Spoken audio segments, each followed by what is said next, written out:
What is up, everyone? Welcome!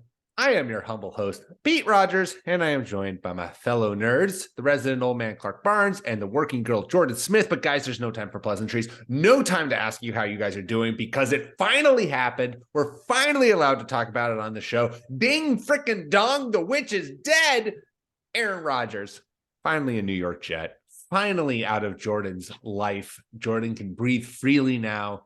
Knowing that Jordan Love is going to become the third in the lineage of the Packers never having a quarterback issue. So good. Cheers to you, Jordan. It was a very exciting time to finally see the notifications start to roll in from like the Athletic and Sleeper and whatnot that the trade is finally going through. We have compensation. Both sides have agreed. I guess it's not officially through yet. God, I hope Aaron Rodgers passes that physical. That would be just the most beautifully Jets thing, because the beautiful Jets thing was like the trade didn't happen, like that it didn't even come to fruition or he got traded elsewhere. It would be even more Jets for the trade to have happened, to be reported, and then Aaron Rodgers fails his physical. Yeah, that would be awful. On both sides, I think that would be an F grade on the trade for both of us. I like the compensation for it. I said early on in the process that anything short of 2 first-round draft picks for Aaron Rodgers is like malpractice, just based on the past few seasons that he's had and his age. Like, he's really not all that old. The aspect of him like saying, "Oh, I might retire," or "I was 90% retired."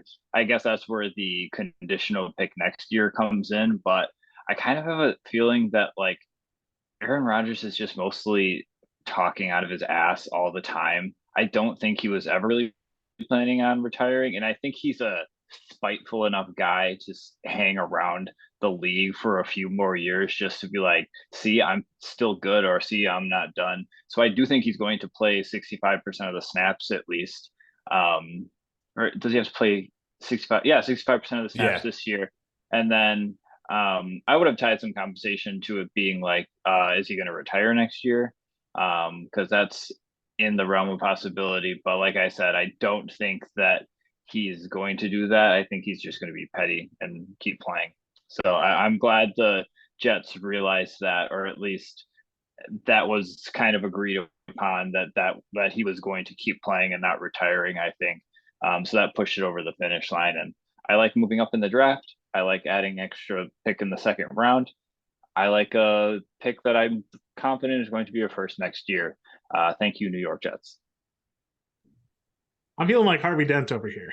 From the Packers' perspective, of course I love the compensation. How did you manage to rob the New York Jets? Who are you negotiating against? What are they going to do? Bring Aaron Rodgers back?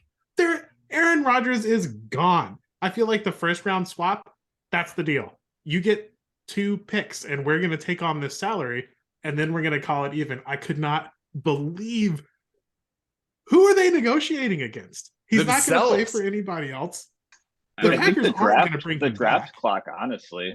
I think they're just worried about like getting something aligned, and they probably wanted him in the building to maybe be there on draft night, or at least be on the phone for draft night. I don't know if that would be possible if he was still a Green Bay Packer. I don't know if that'd be some sort of weird tampering rule.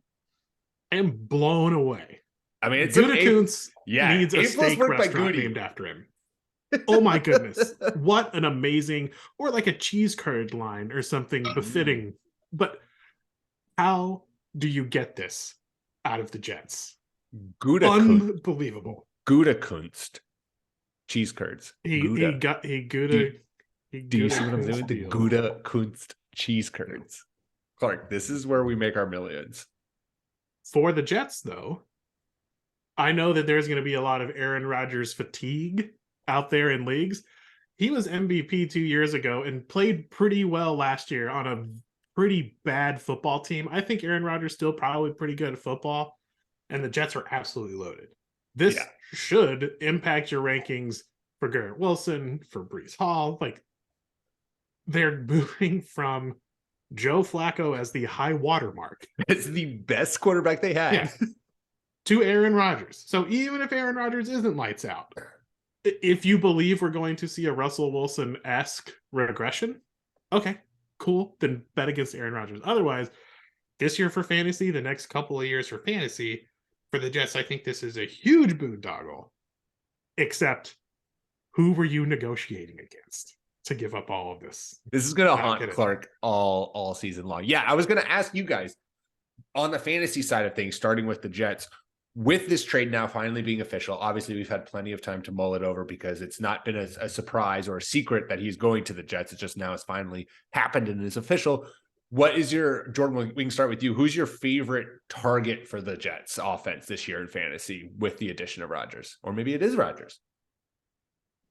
I mean, it's really boring, but I have been pushing the draft to tackle situation out of the Packers at that spot. But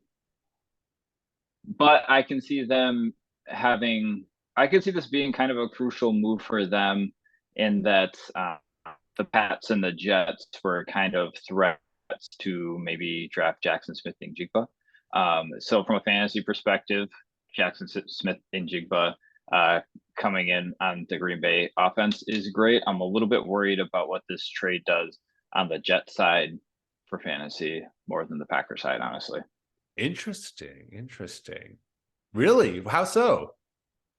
Because right now, I just don't know how it's going to shake out. Aaron Rodgers does have a bit of a security blanket with Alan Lazard there.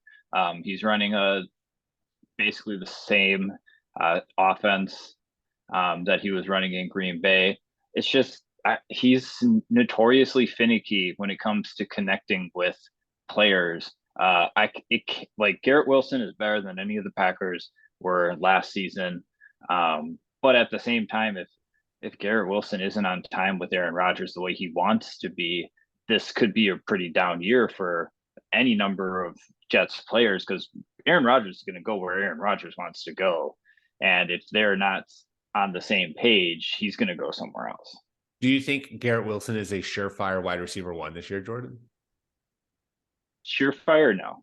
I think the volatility with Aaron Rodgers is a little because it could also be a matter of them just not meshing together, having not played NFL football games together. Like that's a big deal. It could take them a few games to get the wheels turning, and even still, he might be a little bit behind the eight ball compared to the other fantasy wide receiver ones. Is Wilson a locked-in wide receiver for you, Clark? This is extremely concerning. So if this was another human being, almost any other human being, I would be laughing at this analysis. But Jordan is... Clark is saying that if I said this, Clark would be like, Pete, you don't know what you're talking about. I mean, other than you and Jordan, if someone else were to say this, I would be almost completely dismissive. Alan Lazard, really? That guy that's never been good ever in his 5 years with Aaron Rodgers? But again, Jordan very plugged into the Packers. You raise good points about Aaron Rodgers being finicky with other wide receivers. The counter would be, well, those wide receivers sucked, and maybe that's why he didn't like them, but maybe that's not true. You're really making me pump the brakes here, Jordan. Can I interject real quick? Please. Yeah. We're also forgetting that Garrett Wilson is a second-year wide receiver. He's not a seasoned vet. And part of the issue in Green Bay with all these players was that he just couldn't connect with them there was just a disconnect based on age. So I don't know how that's going to shake out either. I will say, though, that I think Garrett Wilson leans more wide receiver one than he doesn't. I'm just saying it's not, I can't write it in stone today. Yeah. I don't think it's a lock because there is too much up in the air. We often are more confident with our predictions than we would actually bet a mortgage payment on. So I don't think it's a lock either. But unlike the trepidation Jordan has expressed, I am super excited. I was a little worried about Breece Hall. I mean, I just think overall offensive production, even if they're not a juggernaut team, They Yeah. could be a defense first team, and Aaron Rodgers has always done a fantastic job taking care of the football. So maybe he doesn't throw for 50 touchdowns. Again, Joe Flacco, guys. I mean, like, I think he's much better than Joe Flacco. I am pumped. But Jordan, that's what I appreciate about you. Now I'm thinking twice. I'll be curious. Go ahead, Jordan.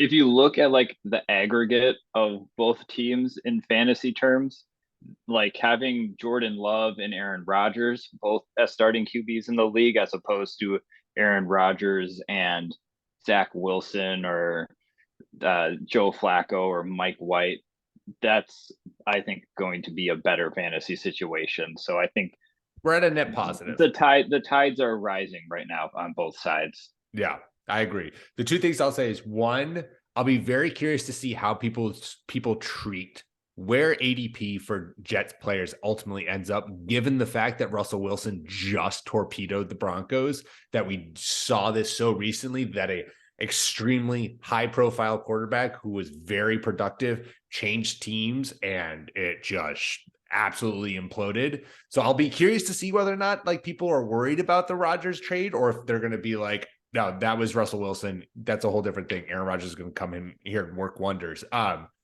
am all over Breece Hall this year in fantasy, because this team, regardless of what exactly the production might be, like you said, Clark, that, you know, maybe Rodgers isn't like a 50+ touchdown thrower, but this offense is going to be much more productive, much more efficient. They're going to move the ball a lot more. They're going to get into the red zone. They're going to be more scoring opportunities for Breece Hall. And Breece Hall already last season was number one in our neck ratings and consistency and efficiency for running backs, and RB4 in per rating, averaging 1.07 fantasy points per touch.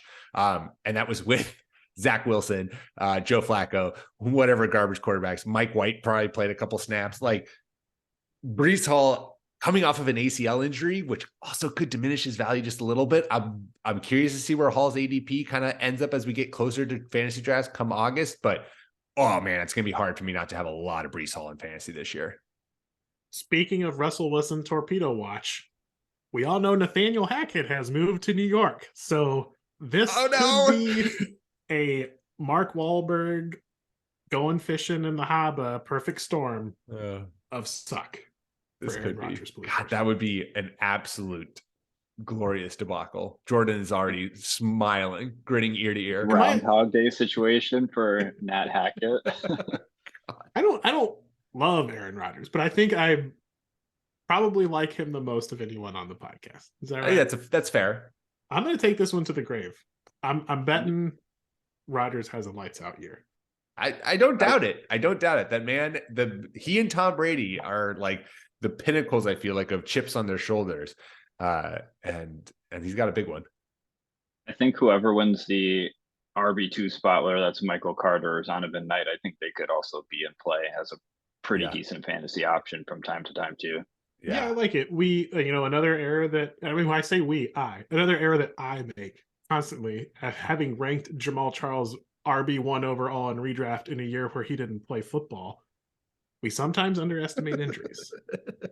All reports are pointing towards Breece Hall had just a regular old ACL tear and is killing it and coming back, but we don't know. And Jordan, I think that you raise a good point in that if the offense does take even a modest step forward, Aaron Rodgers has a track record of utilizing running backs, not just handing the ball off to him, but throwing to him, coming up with pretty creative plays and getting them involved.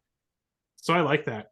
I'm also super excited for Jordan Love and the Packers. This is a great unknown. So if you picked up Jordan Love for free in Dynasty Superflex leagues last year, what are you going to do with that guy?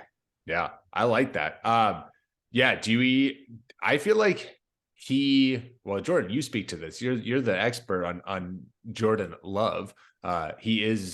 You are his namesake after all, if I'm correct, right? Yes, I was named after him.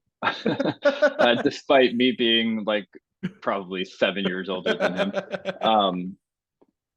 It's going to be good for Jordan Love to get into games and to start taking over and having the responsibilities of a starter, because I think he can be a good quarterback in this league. He was a very good prospect coming out. I think there's a strong chance if he was coming out to this year's draft, I feel like he would be in the top 3 ballpark, if not number 1, just because he can uncork some pretty good throws. He's pretty mobile. He's accurate. We've been seeing some clips circulate online of some pretty good throws with Jordan Love. We've seen some team workouts, throwing some throwing some passes with some of his wide receivers, getting that connection going. So yeah, I'm excited for Jordan Love to be starting. I think that it's going to be good for him to get into the games. And in our dynasty league, I have been holding on to Jordan Love for dear life for like 3 years now, and I need it to pay off. Otherwise, I'll feel stupid for just hogging that bench spot when I could have been picking up somebody else to help me. That was the time to capitalize. This is the big decision, Jordan, because you could sell him at an all-time high, or you've made it such a bench investment that you're going to hold on to him. But yeah, we'll see. We'll see how he plays out. Assuming the Packers, which I feel like this is a fair assumption. The fact that they did that pick swap, that they moved from 15 to 13 and leapfrogged the Patriots at 14, makes me think that they're going to go wide receiver, because I feel like that's where everyone is thinking Patriots are going to go. If they did get Jackson Smith and Jigba, who would you prefer in fantasy this next season, Christian Watson or Jackson Smith and Jigba? Gosh, that's kind of tough. I'm very curious to see what people are going to vibe with Christian Watson in 2023. So I'm like, stylistically, I don't think there's a reason Jackson Smith and Jigba can't like get a ton of PPR points, just rack up like 70 catches this season, and like, why not? He's a great route runner, and I think he can hit the ground running in the league. But Christian Watson he's a year on him. This is going to be his second year. He's going to be already starting to build a connection with Jordan Love. I believe he's been involved in workouts with him. He's definitely at least been in second team practices with Jordan Love. So they know each other a little bit more. I'm going to say Christian Watson, just based on he had a good season last year. Yeah. He knows how to get in the end zone. Yeah. I may be overly excited about Jackson Smith and Jigba. The knock on him is that he's a slot wide receiver, which I think the implication is that he's slow. Ran a 4.48 at OSU's pro day. If you add a 10th to that, for you math fans, that's 4.58, which is 1/100th of a second slower than DeAndre Hopkins ran. So there are very quality wide receivers who've been able to play on the outside, play inside, move around. DeAndre's not the only person. Keenan Allen, Jarvis Landry, all kinds of wide receivers. 4.58 is fast enough. I think JSN is the steal of rookie drafts this year, that he should be going second in non-superflex leagues, in my opinion. I think he's going to make it easy on the quarterback, being able to get open in space on short routes, but I think that he can also kick outside and play on the outside in the NFL. A 114 or 113 draft capital over early second round draft capital. It's tough to go against JSN if that happens, but I don't think I'm going to be betting on a lot of the Packers wide receivers in fantasy this year because of the uncertainty. I want to get in on the running backs, and I like Jordan Love, but that's a really good question that while I lean JSN, I'm not incredibly passionate about, but I'm probably just going to avoid that. Yeah.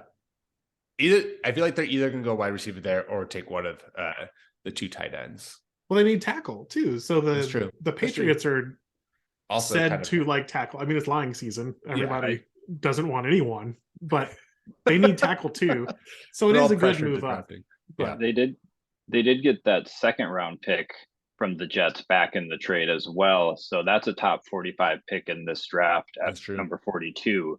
And I posited to my friends, I think it's a very strong possibility they just leapfrogged a couple of teams to make sure they get the tackle that they want, and then pick a wide receiver, tight end at 42, and then wide receiver, tight end at 45, because they definitely have the firepower right now. And I think tight ends are not going to I don't think we're going to have a first round tight end run necessarily. I think at most maybe three tight ends, which I guess is a mini run. But you don't think Michael Mayer is going to go 4th overall to the Colts, Jordan?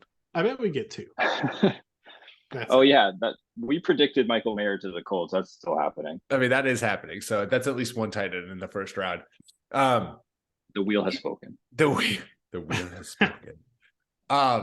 Yeah, no, it's going to be interesting. I'll be very curious to see once we get through draft season, once we start getting into the summer, once ADPs start kind of evening themselves out and we get actual drafts. I'm going to be really curious to see where a lot of these guys are going. Obviously, everything right now is pretty much best ball, which, is a ton of fun. And if you're playing best ball, that's great. But that's not going to be really helpful in terms of, or predictive in terms of where people are going to go in redraft or in dynasty drafts. So it'll be curious to see, because I think a lot of these guys in both the Packers and on the Jets have obviously, I mean, everyone's got pros and cons, but there's going to be the pros or the cons that everyone has is going to be outweighed by their value. And the Packers, I think, if they are all really extremely undervalued because no one trusts Jordan Love, or because we haven't seen, true highlights from Jordan Love that that the nation has seen and kind of remembers in the back of their mind, that maybe you get a lot of value with the Packers offense.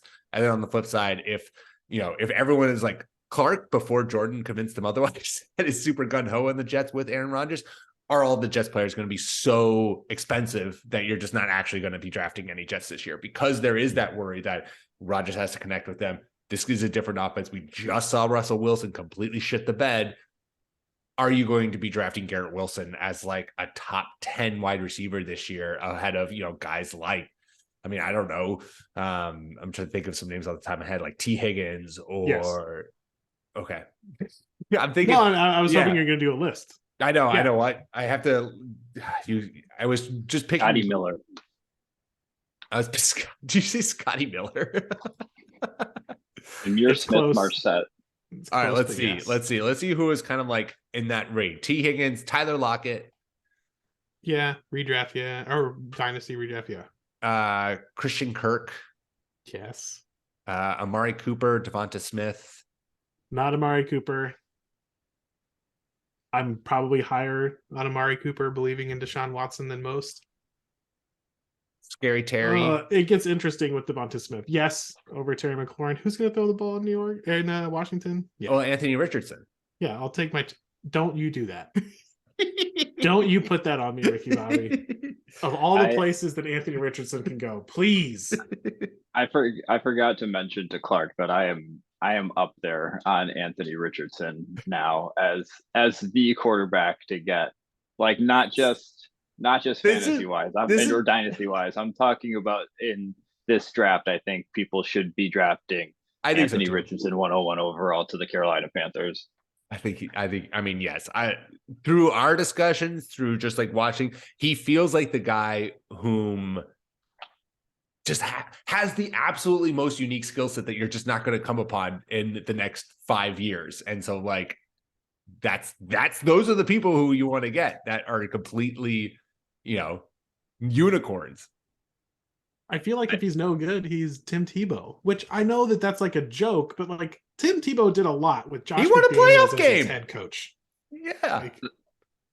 The thing about Tim Tebow though is that he couldn't throw. He had busted mechanics, and Anthony Richardson can throw the football. He is a good processor. He can put the ball in a place of anticipation for the wide receiver.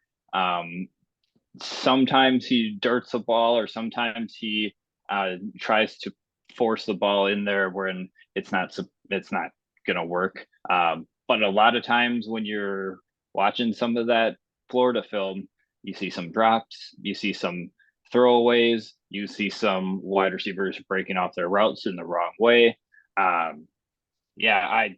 Anthony Richardson, man, he can throw the ball. Yeah. He feels like I'm so excited. Well, let's get into it. Let's talk about draft. We're going to talk about the draft is, as you guys are listening to this, probably, well, yeah, it comes out tonight, but probably listen to this on Wednesday. The draft is Thursday, which will be one day away from when you're hearing this. And we are obviously drowning in draft rumors, and we're going to touch on some of them. One of which, the one that has emerged that I feel like is very poignant with Anthony Richardson should be the number 1 overall pick, is that due to a Reddit post on our sportsbook, some guy decided that he's really close to Will Levi, who I know is Will Levis, but I'm just going to call him Will Levi because that's just what his name should be. Will Levi was at plus 4,000 to be the first overall pick. And this man, or this person, I should say, says Will Levi is currently plus 4,000 to be the first overall pick. Well, ladies and gentlemen, he's telling friends and family in Carolina will in fact make him the pick on Thursday. You're welcome. This has caused over 60 minutes. Sportsbooks have gone from Will Levi has gone from plus 4,000 to be the number 1 overall pick to plus 400. And I think the last time I saw it was like plus 100 or something like that, which is hilarious, first of all, in my opinion. Well done, this random Reddit user who's best friends with Will Levi. But also, feels like the most quintessential draft day story that if it turns out to be true, is just like, oh my God, what are we doing here? And if it's not true, it's just like a hilarious little leak that is going out there for, I don't know why, because it seems like there are 3 quarterbacks clearly better than Will Levi, but I don't know. Anyways, this is the draft season, Clark. This is the time where we all just spread rumors and get ready for the draft. First of all, I'm glad that you told us you were kidding. So I was like, I've been mispronouncing this person's name for several months. So thanks. His name is Will Levis. And the way you look at him, he was already in Kentucky Blue. It's just Will Levi. He's Levi. He's a jeans guy. And that's just, he eats a rotten banana with the peel on, like a psychopath, like Will Levi. Give it to me. I'm just excited there's something to talk about. This would be quite the surprise. I'll leave it at that. Last week, we were certain Bryce Young was the pick at number 1 for the Carolina Panthers. Like that was, it seemed like it was a lock. That's what everybody was saying. That's what the insiders, quote unquote, were saying. And the wheel had spoken to that as well, as it put in the, what was it? The, whatever everybody else is, the consensus pick. That's what I'm trying to say. The consensus, and the wheel knew. The wheel said Bryce Young. I don't know if this is some elaborate smoke screen. I don't know if the Reddit user or that post is the reason for such a dramatic bump in the Vegas odds. I love it. I feel like they move on a little bit more information than that. This is GameStop all over again, baby. I don't know if maybe the Reddit user actually does know somebody who knows somebody who knows somebody who knows Will Levis, and there's this weird elaborate chain of rumor that Will Levis started to make sure some other teams trade up to go and get him before the draft, but it's because he knows Carolina is actually not going to take him. You can just talk yourself into a million different scenarios. I just think it would be hilarious if Frank Reich drafted Carson Wentz 2.0. It would be devastating. I'm just glad that this is the state of media for sports, so that people will perhaps realize this is the state of media for actually important things. Ooh, some dude on Reddit said something, and it is having sweeping impacts on the world, even though we have no idea who this person is or how legitimate the story is. It could be true. Who knows? It's NFL draft season. It is the season of lies, to rip off the Football Guys podcast. That would be like, why? Why would you do that? Why? Why would you trade up for that? I mean, why would you trade up to number 1? And why would you plant that lie if this is legitimate? Like, Did you trade up to 1 and you're like, oh gosh, no, I don't know anymore. Oh shit! Maybe they'll trade back to 7. Quick, we can't. With the see Raiders. if the Bears will take the trade back. I feel like anyone in the top 6, I guess, the big QB needy teams are the ones who we know are QB needy, and excluding the ones who say they're not QB needy. I think if they don't get their guy at where they're at right now, that they should probably just wait until next season. Yeah. When are the Texans going to fire Nick Caserio? That is, we need to start a bit. Clark, I'm upset. The Texans are never going to fire Nick Caserio, because how else would they get such memorable quotes like, failure is not an option, it is a necessity. Sorry, I should actually be reading this in a much more intense voice. Failure is not an option, it is a necessity. Every misstep is a lesson learned. Every setback, a chance to grow stronger. Embrace the struggle and become unstoppable. That was tweeted at 8 a.m. April 24th, Monday, by the Houston Texans Twitter account. Clark is so happy right now. I hate this team. Somehow the only part of that, he had a press conference recently as well to say that he wasn't going to be like leaving, and the only part, I don't know how I happened upon this, but it was on my TV, and I hear him say, I'm like Leonardo DiCaprio in that Wall Street movie, I'm not leaving. And I'm like, Jesus Christ, man. I hate this team so much. It's Martin Scorsese's The Wolf of Wall Street, you dick. And that character is not like an awesome, redeemable character that you would want to. It's like the Jets. It's like the Jets Twitter account tweeting out the Stringer Bell meme. Speaking of The Wire, I don't know if they know how the spoilers, how that goes for Stringer Bell. Oh man. So yeah, so the Texans are 100% taking a defensive lineman at number 2 overall, and not Will Anderson. It's going to be like, it's going to be like Lucas Van Ness. Not to poop on him.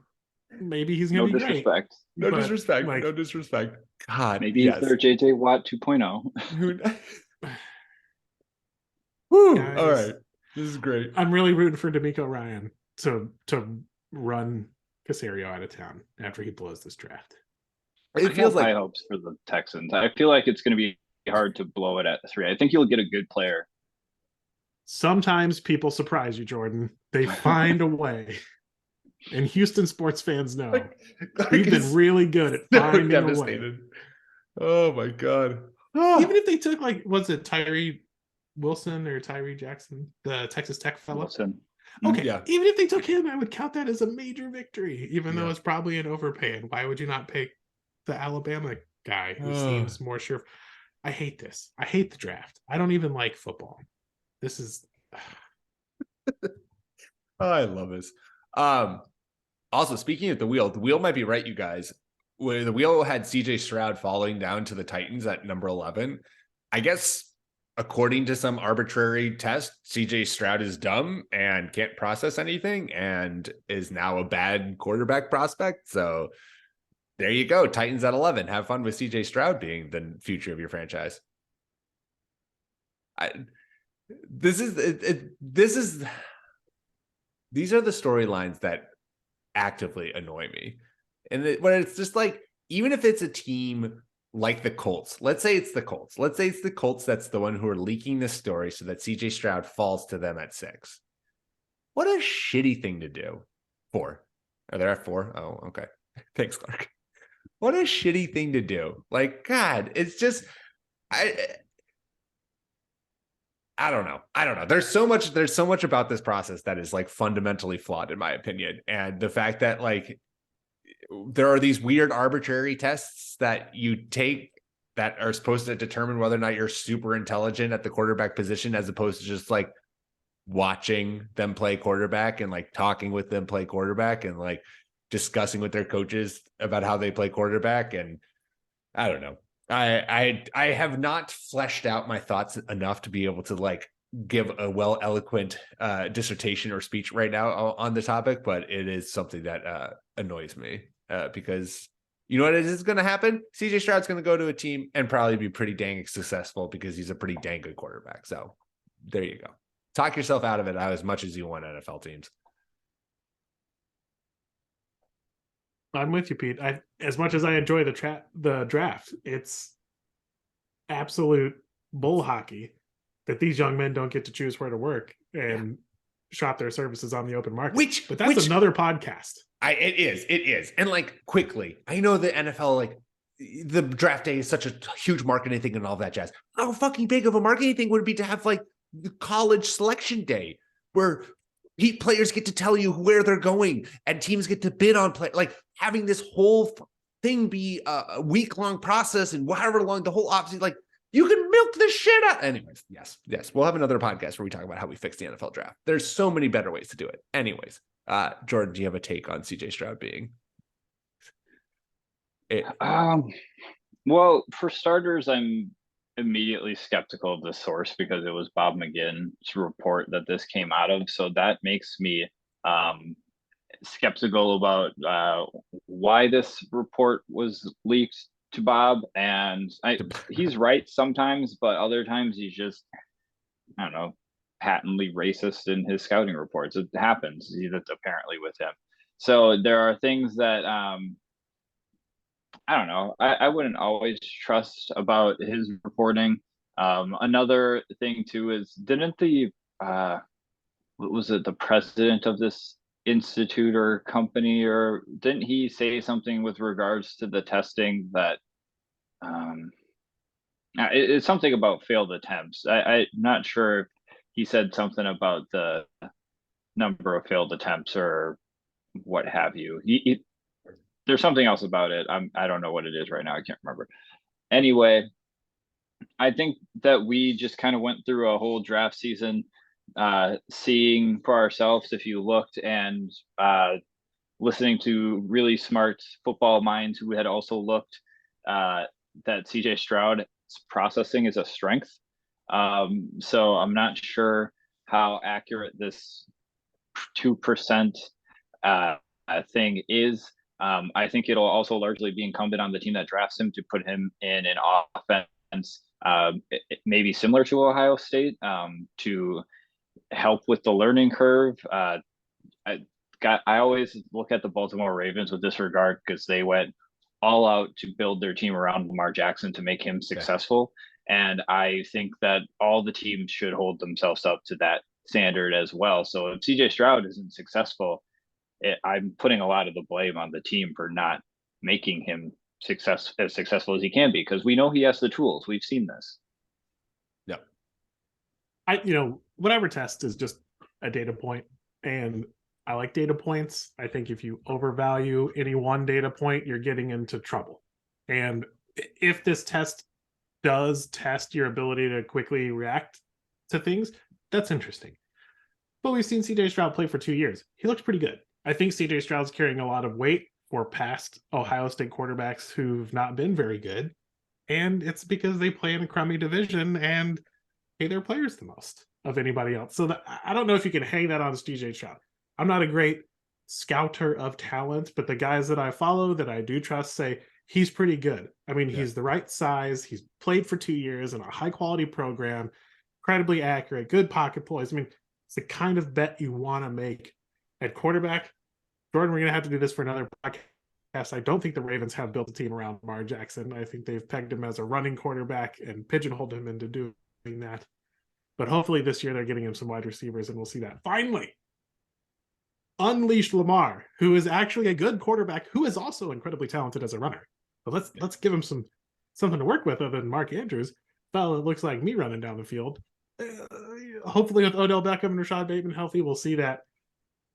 I think CJ Stroud slipping out of the top 5 would be incredibly poor decision making by those franchises. Agreed. Before we wrap it up, I know we talked about doing some bold predictions for this draft. Does anyone have any bold predictions they'd like to share, Clark? I think that we only see 2 quarterbacks go in the top 10. That's my saucy. I feel not super bold prediction. Will Levi and Anthony Richardson. Yeah, Will Levis and Hendon Hooker going 103 and 106, oddly enough. I like it. I like it. Jordan, you have a bold prediction? If I want to get bold, I will say 2 wide receivers go in the first round on Thursday. I like it. Do you want to get out of? Do you want to get really bold and say who? Jackson Smith and Jigba and Jackson Smith and Jigba and maybe a certain hometown boy goes to the team that is at that town that he went to school with at number 14 overall. That was a lot. I got confused there. Talking about the Jets? No, Jets don't have 14 overall. Zay Flowers, baby. Give me Zay Flowers. Zay Flowers to the Patriots. Oh, yeah. The Patriots are the Patriots are 14. Yeah, they're 14, baby. No, I think Quentin Johnston goes. I think Minnesota might not be able to resist him. I want to see, did the wheel, I feel like Quentin Johnston to the Vikings, did that what the wheel have? The wheel did have that. Oh my God, guys, the wheel. I think that was me, honestly. That was you. And I mean, the wheel knows its shit. I feel like a lot of people forget Boston's in New England. I'm at least speaking for myself. Thanks, Clark. It is. Massachusetts is the bottom of New England. I was mixing up BC and Maryland in my mind. So for some reason, my mind went to Ravens. And I was like, I've seen Zay Flowers to the Ravens. Maybe that's what he's talking about, but they're way back in the draft. I'm going to steal shout out to the one and only Mark Sessler of the Around the NFL podcast. Patriots are trading Mac Jones, baby. Patriots are sending him off, and they're going to do something with, I don't know what they're going to do at quarterback. Maybe they trade Mac Jones to the Raiders, get the 6th overall pick, and take Anthony Richardson. God. The speed to which I would buy a New England Patriots Anthony Richardson jersey. Wait, are you saying it was reported that Mac Jones is being dealt, or you're just... No, that's my bold prediction. My bold prediction is I'm taking it from Mark Sessler, is that the Patriots trade Mac Jones on draft day. I love Mark Sessler. He is known for making, we'll say, bold predictions. He is a fantastic writer and that's very the creative of the game. And I love listening to him. But the Mac Jones trade deal, just because this is going to be a measure of, does Bill Belichick have his head up his own rectum? Because there are reports that the Patriots are mad at Mac Jones for having the audacity to talk to other human beings outside of the Patriots organization for what to do about what was one of the worst run offenses in the NFL. So I can see the Patriots doing that. They have every right to do that, Clark. You don't speak outside of Patriot place. You keep it in house. That's how we win Super Bowls. So while that is a bold prediction, I feel like I'd be zero surprised.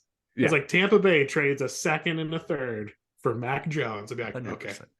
100%. Yep. And the Patriots are going to pick 101 next. Hey, man. 101 on the best QB class that's supposed to come out in the next, 10 years. I don't know. I'm here for it. I want a quarterback to be excited about. Hey, Mac Jones doesn't do that for me. Well, any final draft day thoughts you guys want to get out into the ether before draft day hits? Great movie. I just hope everybody has fun. Kevin Costner as a NFL GM. I love that. I think you're listening to this right now, listener, and who knows, maybe another big trade has happened, because I think there's going to be another move. I think somebody's going to try to move up.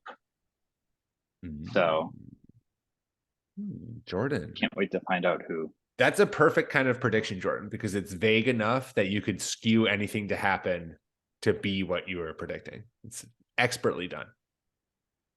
I could be right. It's a 50-50 shot, honestly.